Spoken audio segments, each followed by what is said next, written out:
Today, presented by and funded by the Karl Corporation. Not actually licensed by Karl. We have Karl and Richard present Deep Space and Dragons. I'm Richard, not the one with the money bags. And I am Karl. I also don't actually have the money bags. They're in the safe. Wow, that's why you got the money and I don't. Didn't even think about putting my money in something. I just gotta leave it on the porch and hope for the best. Put it on the porch, hopefully something you want shows up. I mean, is that not how Amazon works? Is it you just wish on the money and throw it into the wind? What was it? I thought that was how Wish worked. No, Wish works by allowing you to cast any level 8th spell or lower. Or by doing a bunch of convoluted nonsense that no one's ever bothered to do. Convoluted nonsense. Like, I've never had a party get to the point where they're casting Wish with, like, the side effects of, like, losing X stats for X number of days. Right. But when they write these things, they forget how D&D works, where any player's going to be like, and I take a month off. And I take a month off. Now I'm fully healed. Like, injuring a character so their character's not playable for a month of in-game time means you're kind of forced to, like, skip that month, or have that player be terrible for the rest of the players to play for, like, 30 sessions. It's not well balanced. It is not. But, D&D quips aside, what's new in the Karlverse? I see. I'm a little bit torn. You're made of paper? No. Because that means rock. See, like, I've actually been pretty busy this week, and I have interesting stories, but you have to subscribe to the premium. I really want to rant about staplers. All right, so electoral stories shall be on hold for the stapler rant, because that's what the people want. We know this. Okay. See, in 1999, the movie Office Space came out. I don't even know where to begin with this rant, but please continue, sir. Well, so, to me, the most iconic thing about Office Space is the scene at the end where they smash the photocopy machine. It's like a baseball bat, right? Spoilers. Also, I homage that in one of my novels I was working on, my Esper Academy one, but I had someone summon Excalibur to smash it. Please continue. But see, I thought that was the most iconic thing about the movie. Mm-hmm. But one could argue that one of the characters, they have a red swing line stapler. Yeah. And it gets confiscated, and that is the catalyst for them ultimately destroying the photocopy machine. But Swing Line did not make red staplers in 1999.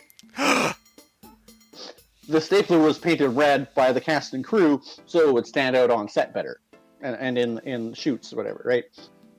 I love old prop logic. So in modern days, we would just CGI that stapler. But, like, I enjoy where they just go to a garage sale, buy a rice cooker, spray paint it, and then that's your robot in Star Wars.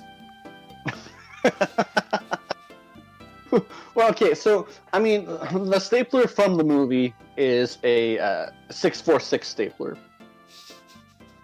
In 2002... I can't even imagine where you're going with things sometimes. Like, for people tuning in on episode 72 as their first episode, Karl isn't an office worker.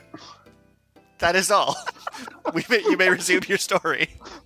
Okay, so by 2002, there was enough demand for red staplers from Swingline that they decided to release collector's edition, is what it says. So I need to pause you for a mini tangent. Mm-hmm. So, you're about to be shocked that a movie was able to affect the world. But remember, due to our podcast, we brought back both Dokapon Kingdom, SD Gundam, and many, many more things from whoever our dedicated listeners are with power. Like, we could just manifest things, and if we totally are the reason Dokapon Kingdom came back, just us, who knows what else we're capable of. So be careful with our power. You may continue. Okay, so by 2002, Swingline officially released a real red stapler. For whatever reason, they didn't do the 646. They did it as the 747. Which little tidbit of history. Apparently, the Swingline 747 stapler is the first stapler that had a cap that you could lift off to put a sleeve of staples in. Prior to that invention, which has become standard, you had to have a screwdriver to open up your stapler to add staples. That makes me so unhappy. Anyways, so like, firstly, nerdy stuff, pop culture. The photocopy snatching machine scene is iconic, but I don't think it had a tangible impact on my life in any way. Really, I've never actually like found a copy machine and gotten a baseball bat and smashed it. No, you just knifed a TV. However, I need you to know something. So our music this week is being provided by 16-bit JRPG music by Bit Sound. It's like a royalty-free JRPG music pack. So there is epic orchestra going during the stapler story. And I just felt like you just needed to know that because you can't hear that detail. Right. But so, as Richard has said, I do not work in an office. But restaurants that do delivery do actually frequently use staplers to staple bags shut, or staple bills to things, or whatever, what have you. That is true. Right. And my boss, a possible possible John Wick type fellow. Right. He has been buying these real red Swingline staplers, the 747, for as long as I have been working there, at the very least. Quite possibly for as long as you've been alive. He doesn't actually care about Office Space. He's never seen the movie. But this 747 stapler is actually just a premium quality stapler. Stationary. See, this is really funny for you to be the one who cares about staplers, because I'm the lit person, and I don't care about tangible equipment at all. So, like, you look at, like, Bookstagram or pages, and they'll be like, oh, just use my spiral-bound press to put a little page insignia in the back cover of my personal library book. Oh, we definitely care about craft paper quality, pulp texture, and staplers here. Nope, not me. Well, but so the real red, you can buy it in different colors, but real red is the one that stands out the most, and the packaging says collector's edition. I find it very amusing that even after 25 years, you can still buy this collectible stapler. But I asked my boss, I was like, yeah, do you buy these because you like Office Space? Because they didn't sell these staplers in red before Office Space. Mm-hmm. And he's like, yeah, I've never seen that movie. I'm like, oh, okay. Well, yeah, I buy them because they're good staplers, but I'm kind of disappointed with the quality lately. I'm like, oh, okay. So I need to let you know what I just saw in my mind's eye here. I need to describe this. So no, because you've associated Jeff with John Wick and Jeff with Cedric, my brain just pictured an 8-foot-tall, green-skinned, purple-haired, cow-nosed person in a black trench coat on a rooftop with a sniper rifle, pointed at a waving flag. That is the image that went in my brain. Please continue. Sorry, I'm gonna clear my throat. But apology not accepted. All right. Take better care of yourself. Well,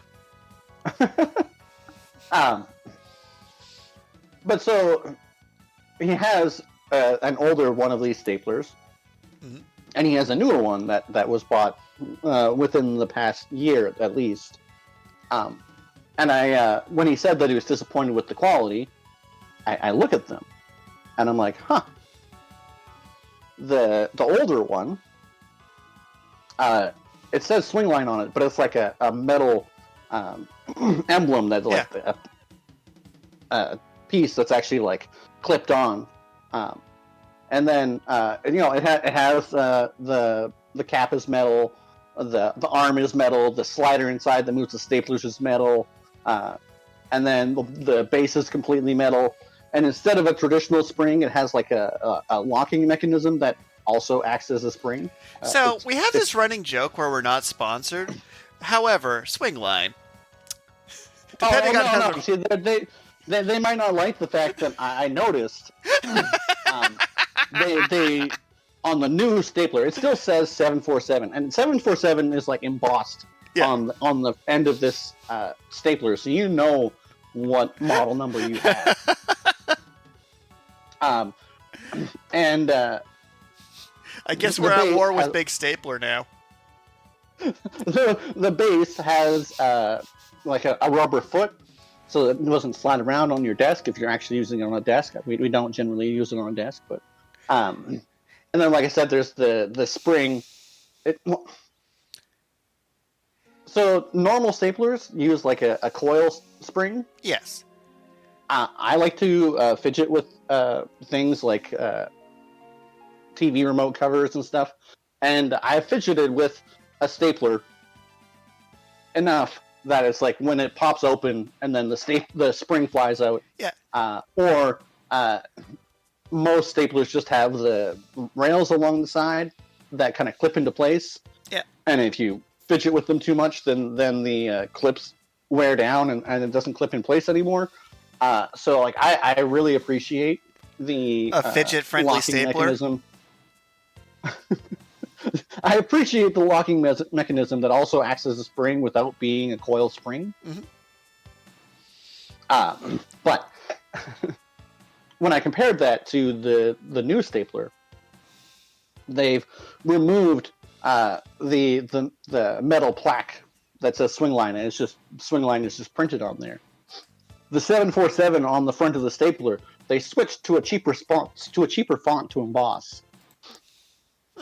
And they've made the rubber foot of the base probably about 1 millimeter thicker, so that they could shave off 1 millimeter of metal for savings, I'm assuming. Which ironically means that when you don't have the foot on there, if you press the stapler down, then the spring lock mechanism actually like malfunctions, because it gets pressed down into the table and tilts, and it's just like... You know what's really, really funny? You're the fun one of us. if you consider ranting about staplers fun. Well, like, that's the joke. Like, Karl's the wacky character, Richard's the serious character, Karl's giving a TED Talk on staplers, Richard's playing with a cat. Well, see, yeah, I mean, what I'm really trying to do is ascertain if there actually is a collector's market for real red staplers, and I would really like to pinpoint the production shift from the slightly higher quality to this now slightly lower quality, because that'll mean that if I have one of these staplers pre-2023, we'll say, it might be worth more money now, because it says it's collector's edition. Okay, now we're getting into what our audience is here for. So to summarize your story about staplers, your goal is you realize that these collector edition staplers kept the same model number but decreased quality. So your plan is to isolate when the decrease happened, buy up all the staplers before the decrease, and then sell them back to people at a markup because they're a collector's item based on the movie. Well, yeah, I don't know how collectible they are, because just putting collector's edition on your product doesn't... Yes, if it does. If you sell it for 25 years, is it actually a collectible? Like, probably. I mean, you seem pretty into staplers, and you're just a guy. Well, I mean, we also have a 646 stapler. On that one, the cap is plastic. It didn't have the little plaque, which didn't mean the new 747 doesn't either. But anyway, so the cap is plastic. The slider is plastic. It uses the traditional spring, which obviously has flown out of said stapler. We're lucky it didn't land in a pizza. That could have been hazardous swing line. So, remember when I worked at Redacted Theater, and they made sure to put metal strips in the Band-Aids so you could use a metal detector to find missing Band-Aids in the popcorn? Yep. Right. But so it's like and then the 646, the rubber foot actually like curves upward, so it shaves off even more metal. But it shaves off so much metal that when you open the stapler all the way, it actually pushes against the rubber foot and causes it to detach from the rest of the stapler. So I mean, the 646 stapler probably much cheaper, but man, it is definitely a less premium product. It'd be so Despite funny, being the like. actual model. So what's funny is, like, if we set up like an Amazon, one of those like, promotional links, and just like The link to affiliate people, links, yeah. yeah, to just make extra money for selling staplers at the end of our episode. Well, I mean, the story doesn't really have much of a point. It was just that I noticed. The thing that shocks me the most is the cheaper font to emboss. Because it still says 747, but it's just like, really? You just reduce the number of strokes you need because you could save like half a penny for a stapler? For a collector's How many item. of these collectors staplers do they sell? Oh, like, mystery cheapness like that always breaks me, I'm gonna be real. Where it's like, really, you need to save money here? You went with crappier wrapping paper for the booster packs? Really? Yeah, I mean, oh. But anyway, yeah, that's. I mean, there's other interesting things I've done this week, but I noticed the quality difference between the two identical stapler models this week as well, and I was like, you know what, that's a stupid, mundane topic to talk about, and I think that's funny. It really was. What's new with you, Richard? So, I had an assignment today to hand in effectively a book report. It seems weird to say in my 4th year of university. Like, yeah, I could call it lit analysis, case study. It was a book report, let's be real. My assignment was read 3 books and then write an analysis in all 3 books and how they could apply to this novel I'm writing. Okay. I managed to successfully read 2 of those books. Okay. So for the 3rd one, and it has to be a book I hadn't read before, I went with a very specific loophole. I chose the Full Metal Panic novels for my 3rd one. Because I haven't read those before. I have, however, watched that animated series probably about 20 times. Mm-hmm. So it's like I finally got around to reading the novel versions of it, and I just think it's really funny to be in a 4th year masterwork class and talking about the brilliance that is Full Metal Panic. So for the last 4 hours, I've just been like, and this is the best piece of fiction ever, with full confidence that there's no way the prof will ever go back and read this book to realize how much trash was in fact in it, or how you could not make a series about a person who brings machine guns to school as a comedy in 2024 and get away with it. Like, the full fundamental concept behind this show would not work today at all. Like, episode 5 is literally a plane hijacking and bringing it to North Korea. And I just don't feel like you could play that for laughs the way you used to. And just as a random tangent, I've probably told you this story before, but when I was in grade 12, we were reading Life of Pi, and I was super far ahead of the class. So I was reading a different book. And during class time when we were supposed to be reading Life of Pi, and the teacher comes up to me and they're like, hey, you should be reading Life of Pi. I'm like, well, I'm super far ahead, so I just felt like reading something else. And so then she's like, oh, well, how about you do some bonus assignments where you read a book and then you just need to do a little description of one of the characters and explain whether or not that character is quote-unquote strong. And I guess I shouldn't have the confidence that they were never going to try and fact check me. But the first one I did was Huckleberry Finn. Yeah. The second one I did, I believe, was called Wind Up Bird Chronicles. I don't remember the author, but it's a Japanese author. It was a pretty weird book. The third one I did, I made up. I don't remember what I called it, but the author was Heinrich von Hagen. and it was like a dystopian novel, and the character who was supposedly I was describing, they were physically strong, but they were mentally weak, and so it was like the contrast of what kind of strength that we were actually talking about. And I hand these into her, and all she ever said about it was that she would put those on her reading list, and I passed that class with 100%. See, I wouldn't be able to get away with that. For one thing, annotated bibliographies exist, which would catch me instantly. Yeah, okay. But, like, there's a certain level of confidence I could get. Because the assignment was literally, how do these books start? How do they engage the reader? What can you learn about your novel and apply to it? So, like, the questions were legitimately useful, right? Of, I'm analyzing these books in my genre while writing a book in that genre. Right. So, like, it would be like, yeah, I probably could have bullshitted book 3. Pick some book. Like, there's no way my professor has read Full Metal Panic, for example. I could have told him whatever I thought it was about. But that kind of defeats the point when I'm supposed to be, like, actually learning to make my own book better. To just cheat at the assignment would be kind of undercutting it a bit.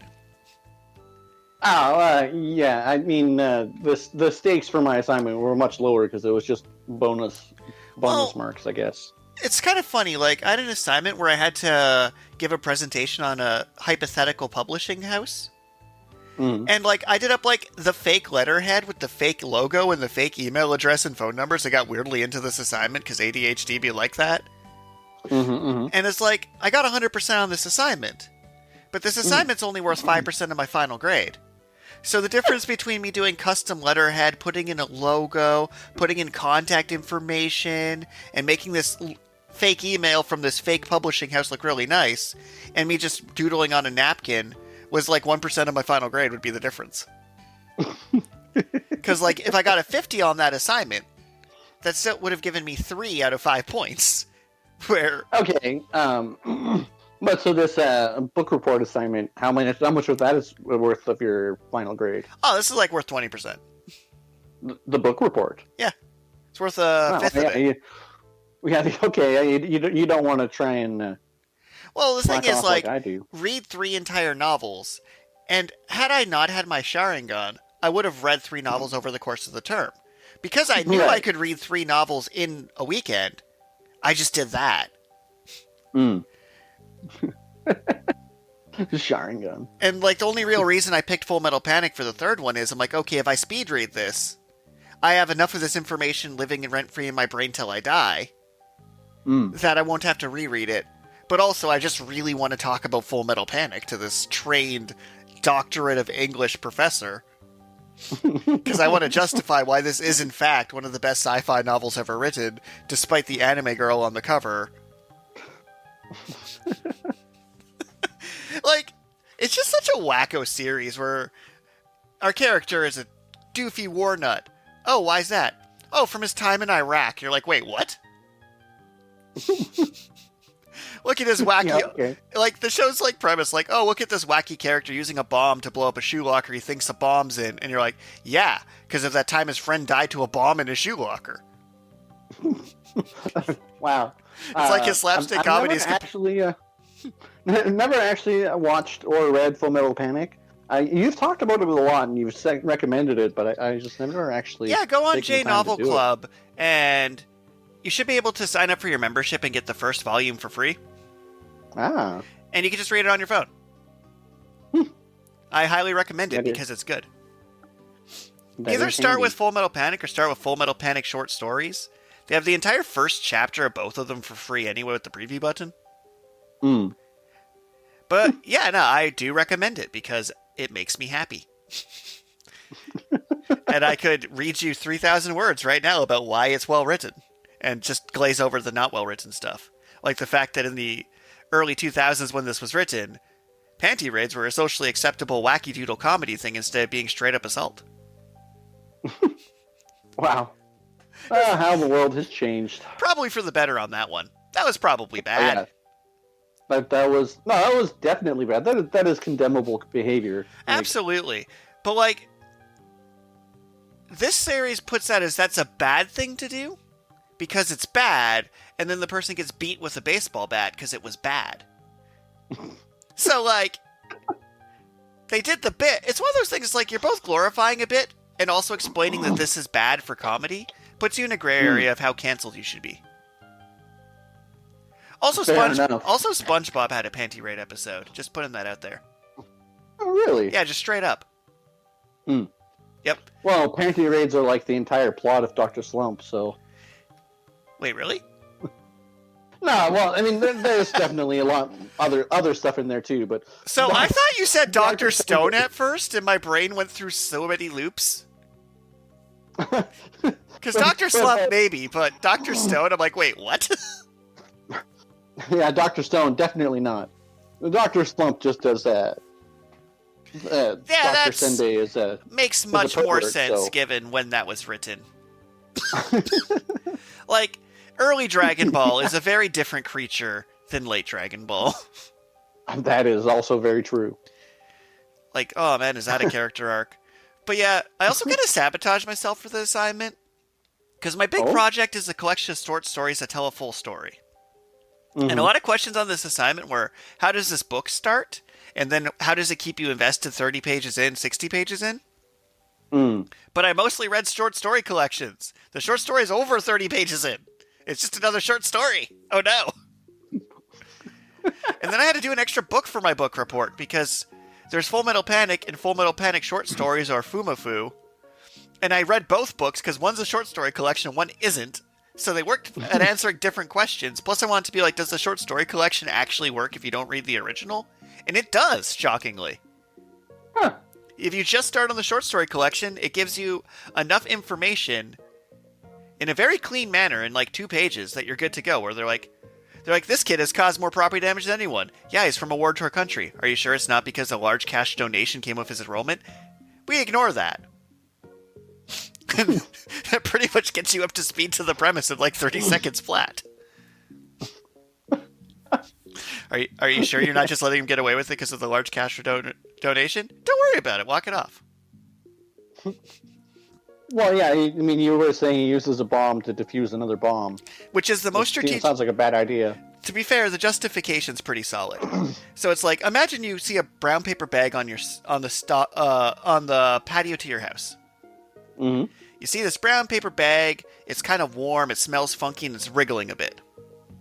Ugh. Do you open it to see what's inside? Probably not. I'd probably put on gloves and carry it to the garbage. Alright, so now imagine that this bag is bolted to the ground because it's a shoe locker. What's the solution? Oh. You blow up the shoe locker. I mean, I guess that's fair. That was literally like the in-book justification of the other characters. Like, no, that's insane. It's like, is it? But the novel handled it slightly different than the animated version. So in the novel, he was like drilling into it with a scope, and people got mad at him for setting up caution tape and blocking the hallway. And they're like, is there any way you can do this quickly? He's like, okay, fine. So he was peer pressured to hurry up in his defense. Right. And it's true. One of the ways you defuse a bomb is by setting it off with a bomb. A controlled detonation is actually what you would do if you want to do it quickly. Huh. All right. And that's what's kind of like what I really enjoy about that series, is that his fish out of water overreaction is because he's actually just legitimately qualified and justified in most things he does, and mostly just gets punished via muscle memory. Like, there's a scene where he's in an arcade playing Shoot the Zombies, right? Mm-hmm. So he runs out of bullets, so he grabs his sidearm with an actual handgun and shoots 3 times into the screen and blows it up. When he gets called out why he did that, he's like, the person's like, well, you're supposed to just put the gun away from the screen and pull the trigger. It's like, that's so dangerous! And you're like thinking, reading this, like, yeah, no, any sane person, that's lunacy. But also, the fact that his reflexes to pull a second weapon up has literally saved lives in the other, like, serious parts of the series. So you're like, yeah, no, from his point of view, that was the rational thing to do. And he feels bad about it because it was 100% reflex. 100% reflex. And then, like, tried to justify it later, being like, wait, you wanted me to just point a gun at the ground and pull the trigger? That's insane. But yeah, I know this wasn't going to be our focus of the episode, but I could easily do a full episode on secondhand Full Metal Panic, which my advice is Karl should read it. Don't care if the rest of our listeners or viewers do. It has some questionable anime nonsense in it. That is true. I mean, a lot of things that are fun to read sometimes contain questionable material. Well, it's like, it's funny because the two characters, because it's at its core a romance, actually have good chemistry. Characters have good agency. Like, I honestly think the anime version compared to the novels has more trash in it. Makes sense. But like, I've just never seen anything handle tone quite the way it does, where it's so masterful. When it goes serious, it goes full on serious Mobile Suit Gundam. We're deploying our robots in formation. We're literally in Russia fighting the KGB and doing spy things. And then you throw that same character in a rugby match later, and you realize he is grossly overqualified to train this rugby team. And this may in fact be a problem, that he's using military boot camp strategy to train these rugby players. Yeah, right. It's like one of the few series that can have a pun in it, and then 10 episodes later have a legitimate nuclear missile crisis, and you're like, wait a minute, when this show goes dark, it goes dark all the way. That could actually explode and kill people.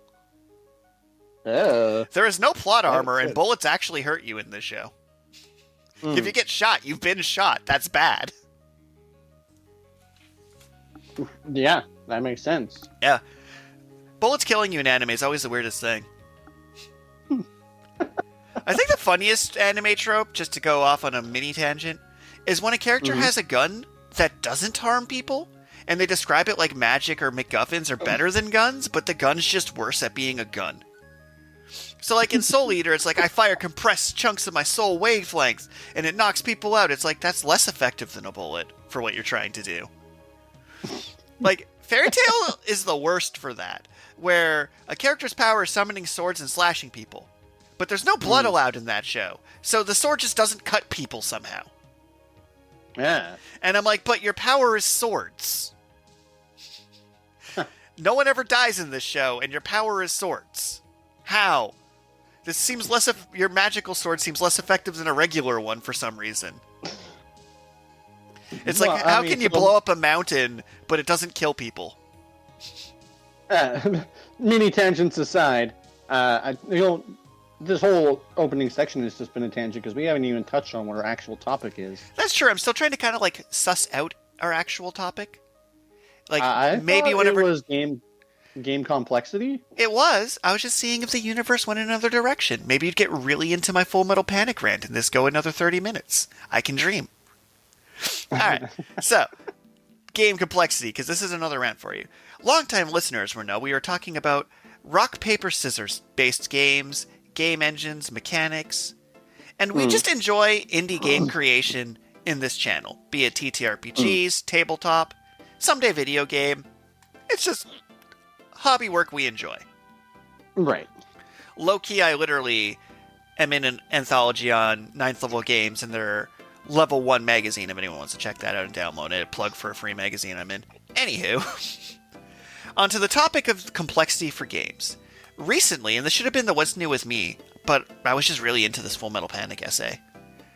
One of the more recent new things with me is I tried out The Witcher the Old Ones board game. And it had a lot of mechanics that were effectively more polished versions of your rock, paper, scissors, Dokapon-inspired game. And it led to a big question I had to ask you. How complex do you enjoy like your board games? Well, so lately, I've had some board games where you go to play and setup takes a half hour, 45 minutes. And that's before you even get into explaining the rules to people who haven't played. And in a modern society where you can just watch a YouTube tutorial all about any game to get a grasp for the rules, it's less of an issue. But there's no way to avoid that ridiculous setup time. And it's difficult to create an engaging and interesting game that doesn't feel like it's been done before without getting more and more complex. But lately I've been focusing mostly on card games because you just need the deck of cards. So that's where I kind of pivot into this conversation a bit. So I've kind of broken down most board games into 4 categories. Mm-hmm. Day-long games, Mm-hmm.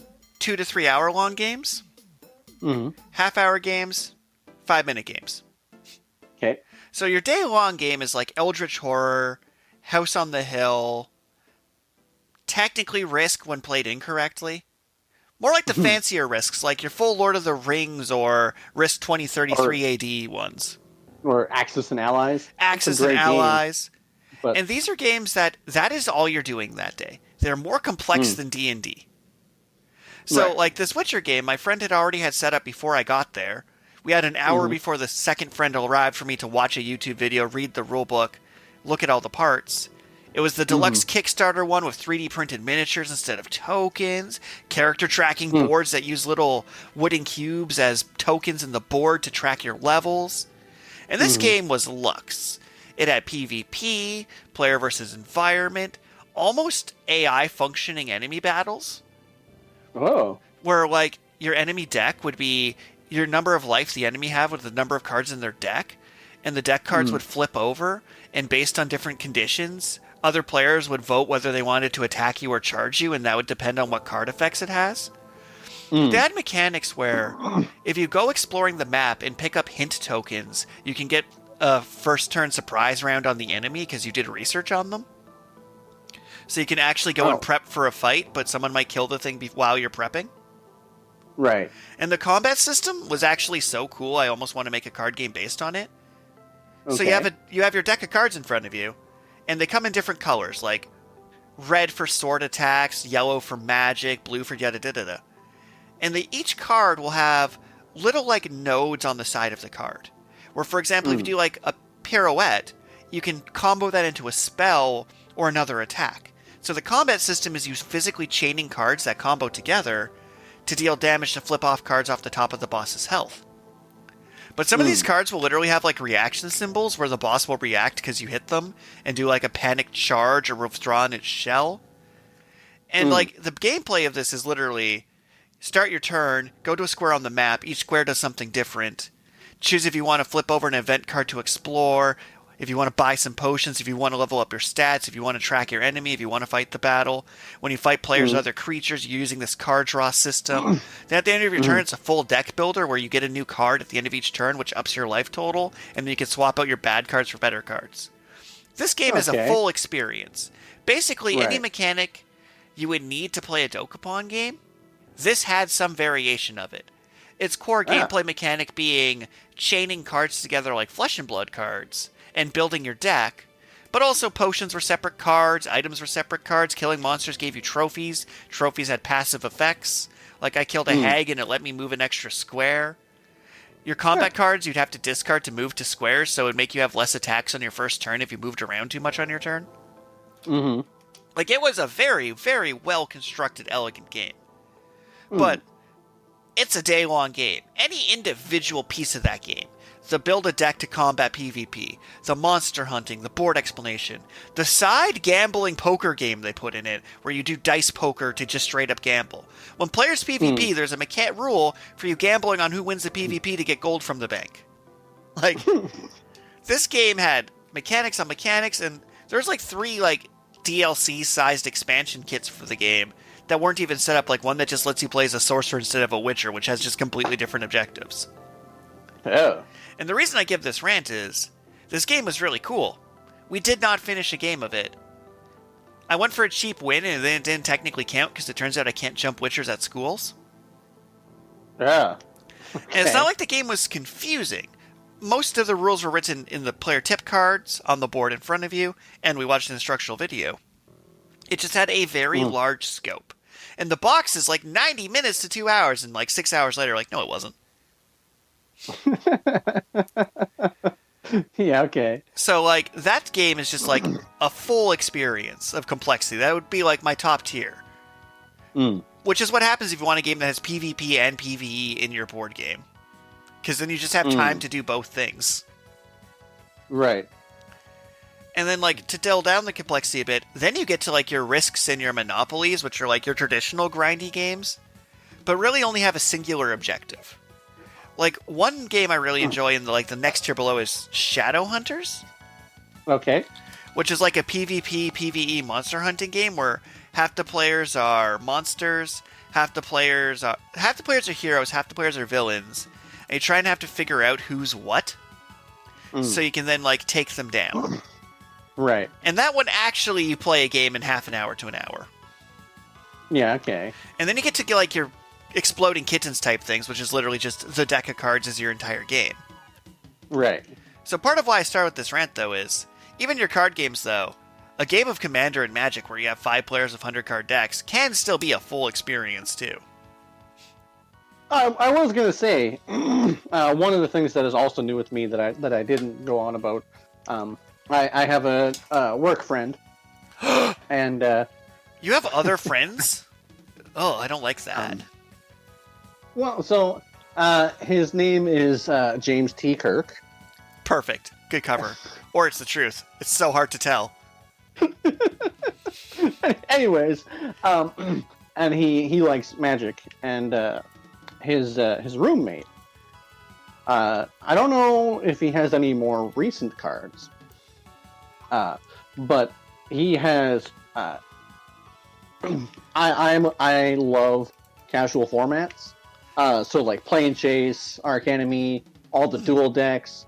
I thought that my collection of casual formats was fairly complete. Yeah. And then he just busts out the Hydra's deck from the pre-release for Theros, where everyone would fight this deck that had heads that you had to try and destroy before it killed you. Oh man, that is way back. Yeah. And he busts out like some DCI promo schemes. He's like, "Yeah, we're gonna play this Hydra's deck on super hardcore mode because there's gonna be 4 heads revealed at the start, and it has schemes, and it goes first." And yeah, the Hydra deck almost killed us all because it was just hardcore. But it was kind of interesting because the Magic is already an incredibly complicated game, and these casual formats, which I love them, but they make it more complicated at the same time. Well, it's kind of funny. I rant about this a lot to my brother. Magic is the only mainstream card game to embrace multiplayer and casual formats, and I don't understand it. No card games out of Japan are ever 3 to 5 player friendly. Mm-hmm. And that, I could give like a full like social cultural analysis on that one. But like, Magic isn't that well engineered of a card game, but it's completely claimed that niche, but they refuse to capitalize on it. Like, Magic Arena just doesn't have 4-player or Commander or Two-Headed Giant or any of that. And it's like you have like the worst mode. Like, Standard and Modern are just like, well, not even Modern, Standard and not older than Standard? I don't remember what they called it. Pioneer, maybe? Are just like, the most boring way to play Magic is to grind against random players who are probably using an AI to tell them what moves to make. While the matchmaking algorithm pairs you against the same deck as yours, but costs more money deliberately to make you want to spend money.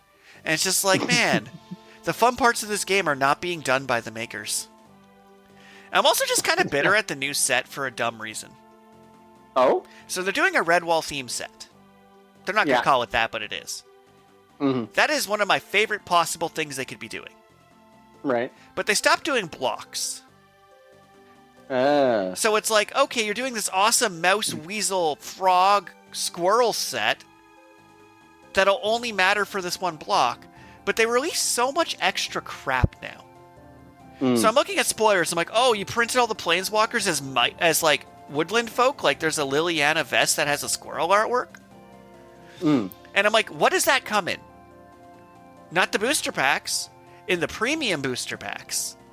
Yeah, the collector booster packs. If you want to pre-order those, I think it was for like 6 collector booster boxes, but $2,000 to pre-order them. There's no way you're going to make your money back on that. Right, and I'm like, as sweet as it would be to roll up to Karl's house with my Squirrel Commander stack, me being like, look, they're all squirrels, I'm following your rule, and just have Liliana, who's a squirrel, for some reason, is awesome to me. I'm angry because they're introducing a bunch of cool concepts that will not be in the format long enough to ever matter. Like, mouse wasn't a creature type before this set, and it's not going to be a creature type after this set. Correction, it was a creature type before this set, but I believe there were only like three mice, and some of them were tokens. Like the carriage it's a vehicle that enters, and it makes mice through the vehicle. But you see what I mean? Like, because they've decided their multiplayer format is Commander, and it's a 99 card singleton format for some reason. There's no way I could build a mouse Commander deck that feels like it's mouse enough. Okay, well, just as another tidbit, apparently, the Commander format was born out of people being at Pro Tour events, and then they had downtime between matches, and they're like, well, I really want to use my garbage cards, so I'm just going to make the singleton deck based around the theme of this one commander, and then play against my friends with my garbage cards. Yeah, and then they keep getting like more and more expensive things that go in Commander decks because Magic players can't be trusted. Well, yeah, I mean, now it's actually a sanctioned format. People are like, turn 3, I'll use my elves to... Oh no, what was it? It was there's this weasel they printed that flips over the top card of your deck, and then you discard a card to pay it for free. And they're like, oh, if you just fill it with lands, and this one card that says destroy everything, you can lock people out of the game. I'm like, wow, that seems like you got your 5 friends together on their one day off. You've cleaned your house. You have your charcuterie board set up for a good game of Magic to kill everyone turn 3. Who is this for? Why would you do that? We didn't dive that quickly in the one Commander match that we played, but the one guy was playing Slivers. Frickin' Slivers. Anyways, the point of the matter is that Magic is already a complicated game, and then adding additional rules. It's kind of interesting because it doesn't really affect the pacing of the game that much, and it didn't overload me with information. But it was an interesting experience with a more complex version of an already complex game. Well, the thing is, too, like, complexity creep is a real risk in a lot of games. Like, you know how Magic, originally, all the text would fit below the artwork? Right. And now we have sagas where there's literally 3 text boxes? Or 2-sided cards with full text on both sides? Or 2-sided cards that flip into a bigger 2-sided card? Like, they're literally are running out of space on the physical card to print all the stuff it does now. Just as another side tangent, maybe your solution is the textless cards. No. As a saga, which they printed as a textless card. I saw that too, and I almost sent it to you. Modes. I almost sent you that because I saw that as well, and I'm like, that is just... No one knows what this does off the top of their head. If they tell you they know every word in it, they're lying. Like, I can't even get that accurate for the first chapter of Full Metal Panic to get the first 3 paragraphs word for word. Yeah, right. But like, to like pivot a bit away from Magic, but not really. See, that's kind of Magic. Weirdly enough, can like go through all 4 of those stages of complexity. 2 dual decks, especially the older ones. They're just elves versus dwarves, for example. 15 minutes take you to Lulu. Because you really don't... Because the secret thing is the more complex the game is, the longer it takes your players to read their cards. If they're good players. If they're bad players, the longer it takes for you to explain the card they just played to them for them to take it back and do something else. Then you get to more complicated, where Commander, you're like, okay, we got 5 players, which means in theory everyone should be thinking about what they want to do before their turn happens, but that's not reality. Well, and plus, like, you draw a card and it could potentially change your entire strategy, and every card is unique. Every card is unique, you have to read everything, and they're designed to last longer with more life totals and more jank. But conversely, if you have that one asshole player who tries to end your Commander game fast, it defeats the point. People play Commander because they want to play their Tarrasque. It's literally like you're hurting the point of it to be like, okay, I killed you turn 3. Just as another somewhat side tangent, we played another variant of Magic. We had 5 players, and so each of us played one of the 5 colors. Yeah. And then we sat in the arrangement that, like, on the back of the card, it has the pentagram of all the 5 colors. Hail and Stan. The opposite 2 colors are enemy colors, right? Yeah. So the point of this variant was you could only attack the players that were playing your enemy colors. I think I've done this before. And then once you've defeated both of your enemies, you win the game. And one of my enemies was a red deck. I was playing blue. I was playing my dual deck Tezzeret. Yeah. And the person playing red, they had an artifact that made red spells deal 2 extra damage, and then they had an artifact that copied red instants and sorceries, and so he killed me in one turn by playing 2 spells that just got copied twice and did 20 damage straight to my face. Yeah. Seems like what Jeremy would do to you. Needless to say, he won that match, although I ended up winning the next match. But like to follow that, so that's like the third most complex version of Magic. Is you're playing so basic Magic 1v1, pre-assembled decks, not that time consuming. Commander, more time consuming. Commander with a gimmick, even more time consuming.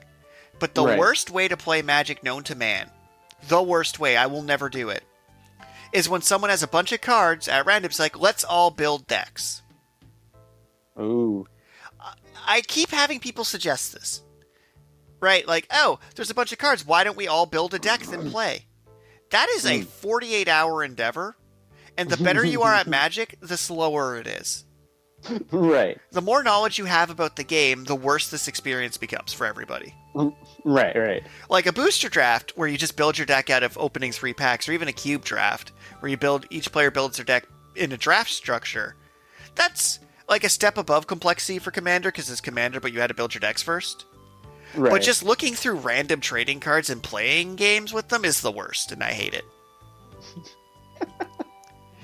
Like, I don't want to sound like a card elitist, but it's just a painful experience for me. But one of the things that I do really like about Magic is that in terms of actual game pieces, the cards are all you need. Well, other than tokens and dice and playmats and swag. You don't really need any of the swag, but the swag's great.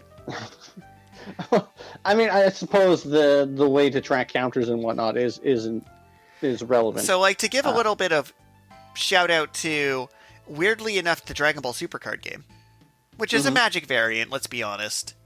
Right. Their life total is each player flips out 8 life cards. When you get hit, you lose a life card. Yeah. It doesn't matter how much damage a card does to you, it just matters if it hits you. And the damage strength stats literally for what card beats what card. / if you can block it, yada yada. I love that. Because this game, you don't need any tokens or life pads or nothing. It's literally your cards are being used to track your cards. Right. It's a good strategy. Where, like, Flesh and Blood cards, you need a bunch of tokens. Because you're tracking life, but you're also tracking plus and minusing on things.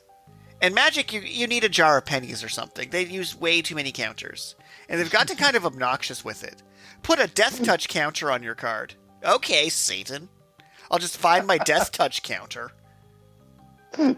Yeah, Death Touch counter, Shield counter.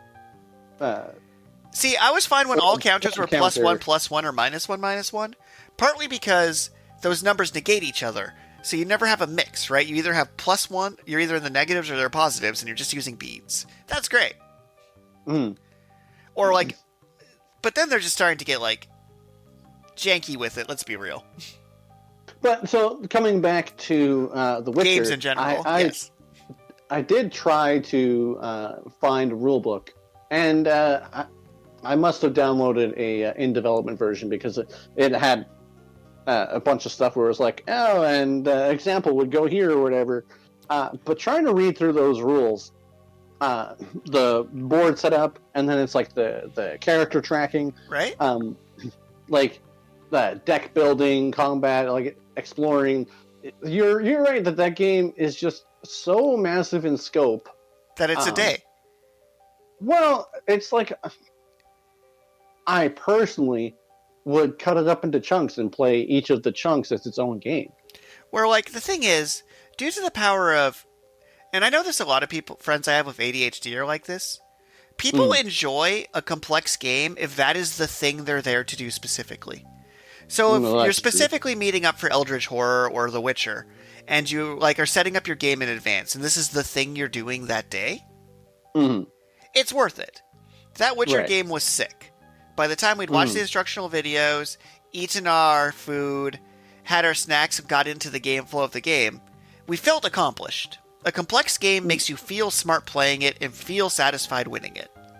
Right. Conversely, a long game that doesn't have like too much Mario Kart nonsense is also super satisfying. Actually, winning a Risk game is super satisfying. Right. That's why Commander's fun. Because part of it is it's tedious. But Commander's cheat code is you set it up before you get there. Every person's responsible for setting themselves up. Right. Or you have a cycle of decks ready to go. So when it comes to game complexity, though, the downside to those cool novelty games that are a full day experience is if you're dedicating a full day to one board game, that's happening maybe once a year for that board game at most. Right. Like, House on the Hill's pretty complicated. That would be the only thing you'd really do that day. Yeah, but the House on the Hill is a tier or two down from The Witcher. Yeah, it's a tier or two down from The Witcher. You don't need. It takes maybe 10 minutes to set up. Like I House on the Hill is at that level of complexity, well, almost at the level of complexity that I like. The second half of the game is always just so chaotic and random. Like the first half of the game, I really love exploring the house, and like I say, it doesn't require that much setup. The second half of the game doesn't really require any extra setup, but reading through and figuring out what your scenarios are, and then actually playing through the scenarios and trying to achieve your new objectives. It's cool in theory, but I've never. I have the game, but I probably have only played through like 5 of the scenarios. That said, if I had more players who liked the game a lot, I might play it more because it's not complex to set up. And like another game that kind of has the opposite problem is Catan. Catan's easy to play. I find it weirdly annoying to set up. It's like setting up Catan should not be as time consuming as it is. But it's like, yeah, now open the book, find the map you want, set it up to match that, have some things face up, face down, move around your tiles, and I'm like, this should not be complicated to set up. Can it just be one static board, please? Like, why do we need this much energy for Catan? Come on. Where Risk's setup annoyance is just simply how many troops does everyone get, shifting those out and having people place them. It took me way too long in my life to realize dealing out the Risk cards is the best way to set up Risk, where instead of having people think where they... So I grew up with people picking where you got set your troops, and you go around the table one at a time picking territories, and then place down troops 2 at a time till you're out of troops. Right. That's the bad way to do it. That's the bad way. Isn't that the official way, though? No, there's 2 official ways. Official way 1's that way. Official way 2, the good way, you deal out the Risk cards that are all the territories. That's where you start. And then you place your troops 2 at a time on your territories. That stops people from debating, fighting, thinking.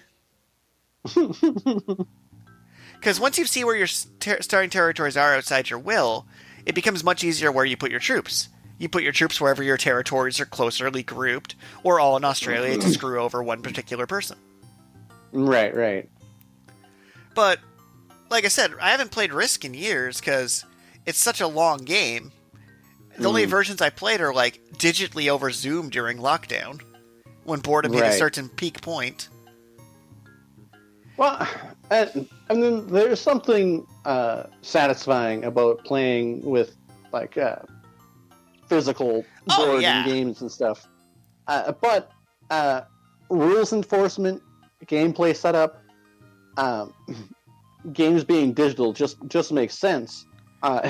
Coming back to Magic once again, Arena, for that rules enforcement, it's fantastic because you can have like 100 triggers and it'll track them all for you and it'll put them onto the stack in the right order. You can respond to them properly. It does make players worse. So That's true. also, here's my biggest downside to doing things digitally. Mm. Why I don't even play very many multiplayer games. I call it the boring douchebag effect. Ah. I find when people are playing games not in the same physical room with you, they most people will disassociate and turn into their least fun selves. Oh. See, I can multitask. Right. So which means when I'm playing video games, I'm usually making small talk chatting. When I'm playing board games, I'm absolutely making small talk chatting, living my life, enjoying my friends. If you play a board game with someone in their basement, they're leaving their mic on mute except when they're talking about the scene. Right. And are probably watching a show and just not fully present, which is just less fun for me. So Magic Arena, the fact I don't have an opponent to trash talk takes half the fun out of Magic. Not being able to smirk at someone when I counterspell them defeats the entire point of it for me, really. They become something I'm doing in between lectures because I need to keep my brain busy. So, when it comes to games, I like a level of complexity that enables me to still small talk with people, or it has to be the Witcher game to actually make me need to use my full brain power. I'm not even that good at these games. I just don't. It just takes a lot of moving pieces to keep my attention. Right. So, to move back into games I actually play often, though. So, Three Dragon Ante, despite being a longer game, well, depending on what rules you use, if you play the once one person's out, it ends, the nice way, fast game. Yeah. If you play the grindy or intense way, slow game. But that game is super simple. Just need a deck of cards and a box of coins. Right. But it's strategic enough that I can get into it. Growing up... Three Dragon Ante definitely does have a nice balance of complexity to, gameplay functionality. It kind of became my substitute for Commander. It has very similar energy to Commander without people needing their own decks. Or understanding Magic the Gathering. But I will say, part of why Three Dragon Ante worked is my friends growing up weren't smart enough for poker. So if you play poker and you're like, oh, I go all in. Oh, I go all in. That's not how you actually play poker. That's how you ruin poker. So you know how I was complaining that if you build your Magic deck to create infinite Shivan Dragons turn 4, you've defeated the point of Commander? Because if one person's too strong or too weak, it unbalances it. If someone's playing poker and they're saying, I'm go all in because it's fun to say, and they're just betting huge on every hand, and they're not playing the game, they're moving it to be the skill part of poker is evaluating risk versus reward. Right.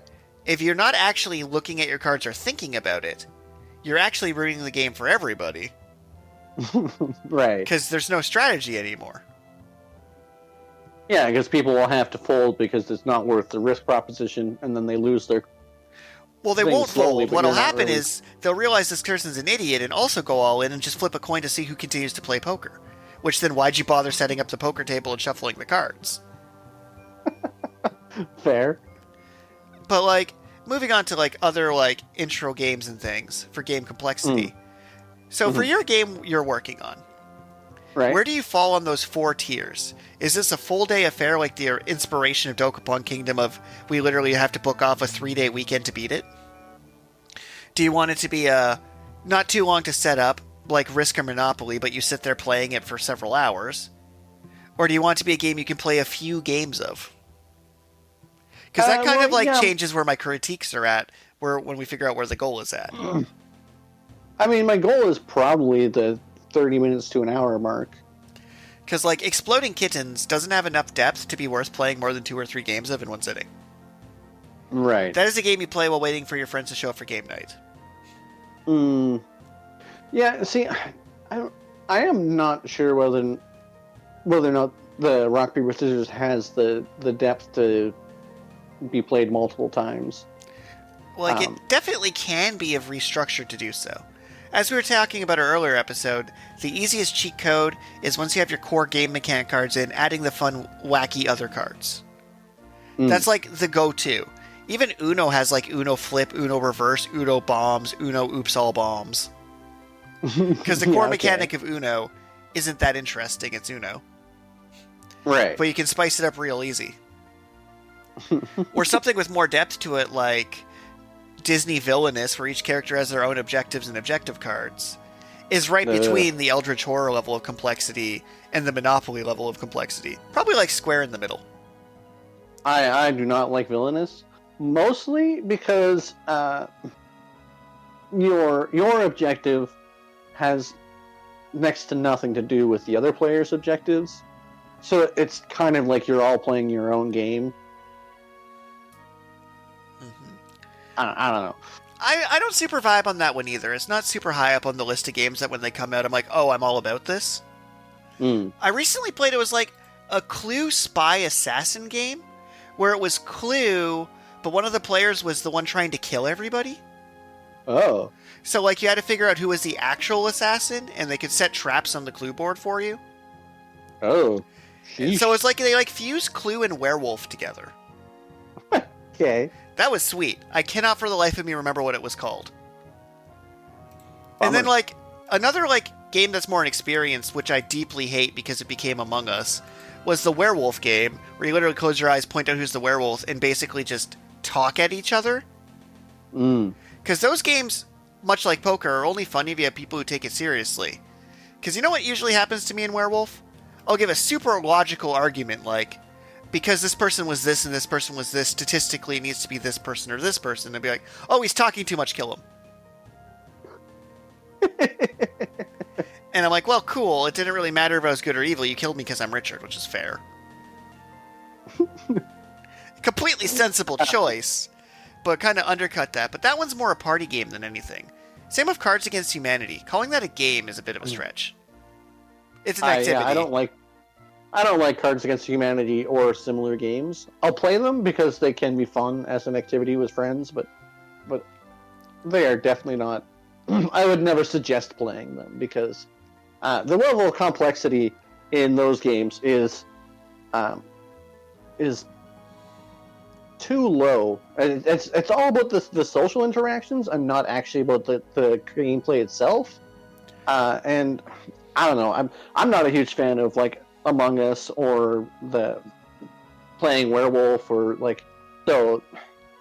Cards Against Humanity kind of falls in a similar category to those ones for me. Yeah, where despite being a relatively simple game. Well, the thing is, to quote Brandon Lee Munnigan on his Game Changer show, where like it's like a comedy game show, and he has this rant on one episode which I love, where there isn't really a point system. The host is like, I like that, have a point. It's like, the game having points takes nothing away from it. If you win based on arbitration, it still feels bad to lose. But if it's a skill-based game, you can think, oh, I'll try harder next time or do better. But when it's just arbitrary, you just get a feel bad with none of the room for growth. And I'm like, yeah, that pretty much sums up my thoughts against Cards Against Humanity. Is there isn't enough rules for it to really be a game. Yeah. Meanwhile, Ticket to Ride is like one of the most eloquently engineered tabletop games of all time. But I'm like, trains. If you could give me a space Ticket to Ride. They're building space highways? I don't know. Just something more interesting to me than trains. And I love trains as a concept. But they're not... I don't know, man. Ticket to Ride's one of those things where I'm like, the concept behind this lacks flavor, but mechanically you nailed it. I do love Ticket to Ride. It is a very elegant game.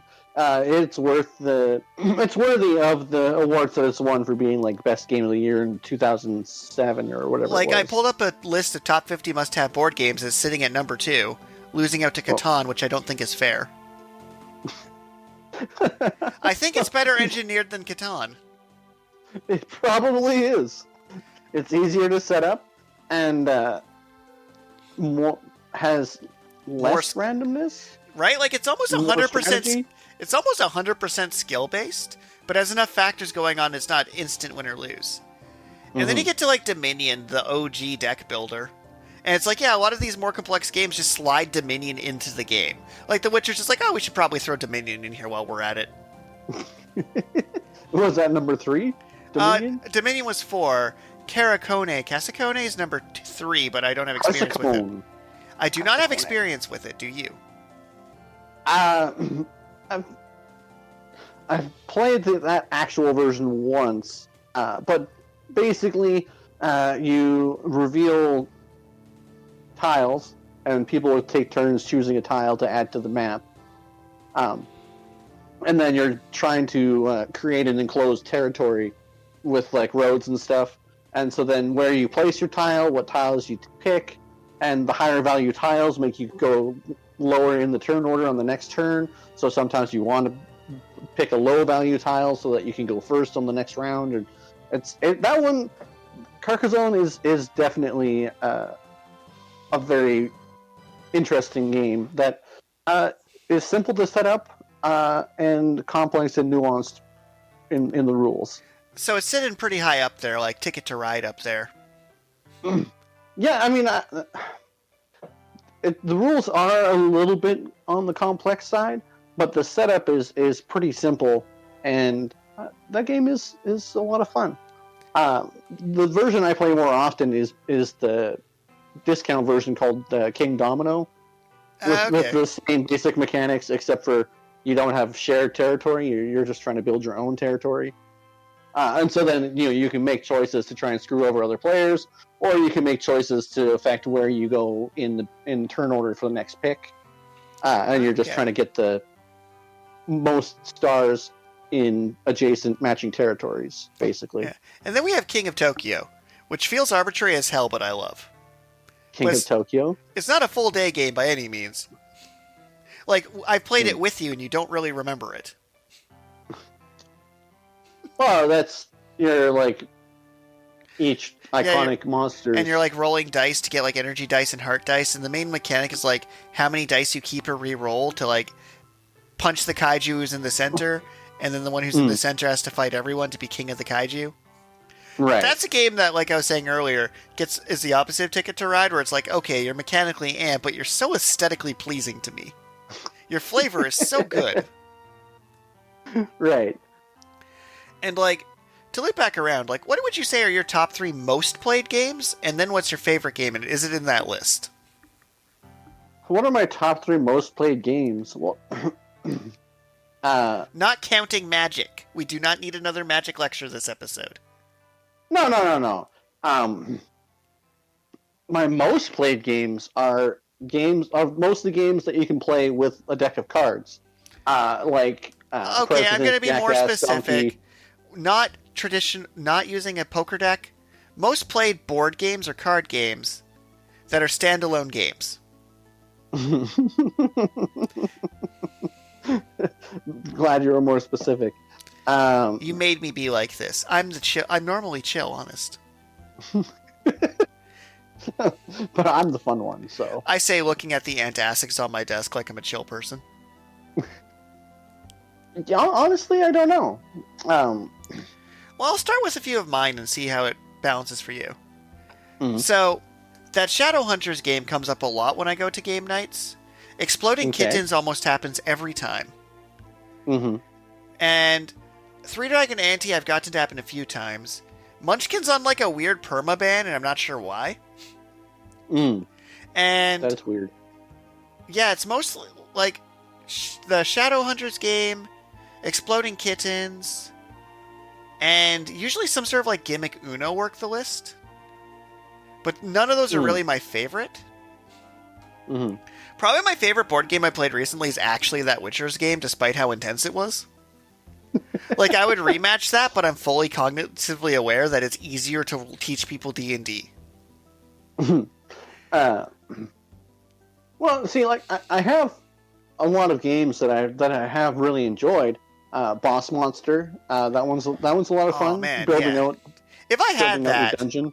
If I had that, that'd probably come up more. Although that is a game where the expansions don't necessarily make it better. Counterpoint, you know, it'd be sick making a boss monster based off of something like Dragon Ball Z, or like that'd be so fun to do anime tie-ins with. Is like, yeah, I'm playing a Kotsky boss monster, so I'm just gonna put pain at the end of this dungeon. But yeah, boss monster's a lot of fun. I don't know. I don't usually have that much of a varied play group. So it's like lately, the games that we've been playing lately are the Elf Snowball Showdown, like Elf as in the Will Ferrell movie. Yep, that's amazing. It's a pretty fun and quick game. And then Pop-Tarts, super amusing because it's actually like Kellogg's branded. And they paid a lot of attention to detail for the card backs because they're all like Pop-Tart foil and like all the Pop-Tarts are like actual pictures of Pop-Tarts. And that's an interesting game. And Elfen Rouse. It's a German game. It means 11's down. And you're trying to build out. You start at 11, and you can go down or you can go up, and you're trying to build out the arms going from the 11s to play out your hand. Okay. So another one that's come up fairly often at different game nights is Codenames comes up pretty often. Well, Codenames is a kind of fun one. And people are weirdly interested in this timelines game I got, where literally it's just a historical event or an invention. You have to guess where if it comes before or after the event's on the board, and then you flip it over to see if you're right. Yeah. It's literally just a history quiz game, but I guess people in the 30s have gotten smarter and are all about this. Yeah, maybe. Like, I'm shocked by people are like, oh yeah, history facts. And I'm like, considering the crowd I vibe with, that kind of makes sense. It's like, wait, did the parachute become before World War II? That's a good question, game. It's funny because that game theoretically has no replay value at all if you were to go through all the events and memorize them, but no one's going to do that because then you're just studying. And then I've played more chess games recently than normal, where one of my friends just demolishes me at it. It's savage. It is rough. Speaking of two-player games, probably my favorite game at the moment is a game called The Fox and the Forest. And it's only 2 players, which is the only drawback because it's hard to share with people. Oh, you know what game didn't make my list that I've actually forced into a lot of games?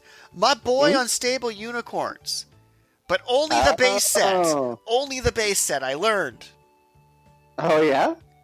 I have learned that using the Apocalypse expansion is just wrong. Just don't. Too many reset cards. Need to get rid of those. Also, one of their more complex games. So Unstable Unicorns is their simple game. And they made a more complex game called... What was it called? It's D&D themed, and the name eludes me right now. But it's really fun, and not too hard setup, because it's mostly just cards. Once this name returns to me, I'll let you know. But yeah, they're the games made by T-Turtle. And it's like they just make cutesy games that are kind of dark. And that's just my aesthetic.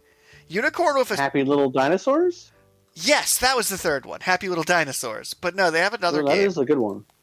What is their other one? This is going to bug me. Anywho.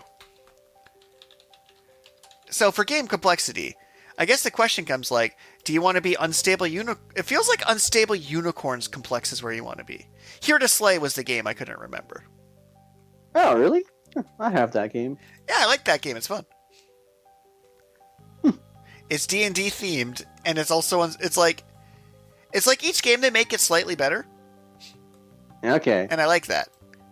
Like Here to Slay is slightly better than Unstable Unicorns, which had some design flaws but was fundamentally fun. But I guess we should probably wrap up this episode shortly. But my questions are, was this monologue about different games helpful to your game design process? Well, I mean, I really do feel like, I'm not sure if you've read the most recent updates to it, but I did actually already add the jank cards, as you put it, into the rule set. I call them the jank cards, but they're what make the game work. Like Unstable Unicorns, the jank cards include Nay and the Pen and Pandemonium. But I feel like the game really probably just needs to be play tested because I have all the card designs, I have all the core mechanics, and I really just need to get it printed and play tested. Which maybe I'll just do that with some Magic sleeves because apparently I have enough Okay, I see him magic now. garbage token Draw, cards. escape, win cards, card swap, inversion, theft, field shuffle. I Mm. still kind of want to leave into the rock paper swordsman aesthetic. That's just where my heart's at. But yeah, Mm. with that, I think we're good to go. We talked about Magic. We talked about random board games. I ranted about Full Metal Panic, which had nothing to do with the episode. The stapler was far more on point. I have a game called Risk Office Warfare that I've never played that I think would be hilarious. It's just kind of sitting there. Mm. But with that, I actually have a random question queued up. Ooh, spicy. The question isn't what's your favorite color. The question is, what is your favorite name for a color, or at least a cool color name? Oh. If it happens to be Wow, your that's- favorite color, sweet, but it doesn't have to be. Oh, man. Well, I mean, favorite name for a color. Right? Are you a chartreuse man? Well, I mean, there's so many different colors. I mean, the first thought, best thought, aquamarine. Ooh. Alright. I like cinnabar. Cinnabar. A cinnabar, a spicy red-orange. You would make a Pokemon reference. Most colors are, like, the original game is like Palette Town and then just a bunch of colors. All of them are colors. Like, Well, I just think that's funny. well, the odds that I'd pick a color that wasn't a Pokemon one would be something even edgier, like Bloodstone, Mithril. So at least Cinnabar's a color, and I did just go Bone Marrow, or pick like some of the sweet army painter color names. Or go with Tuxedo Black. Like, Tuxedo Black has nothing on army painter color names. Like, nothing. Let's see. Just like, I want to give a couple examples to wrap up. Like, some of these color names are just beautiful. Okay. Color names. It's like, what's your favorite color? Dynamic yellow, Troll Slayer orange, Mephistion red. Oh.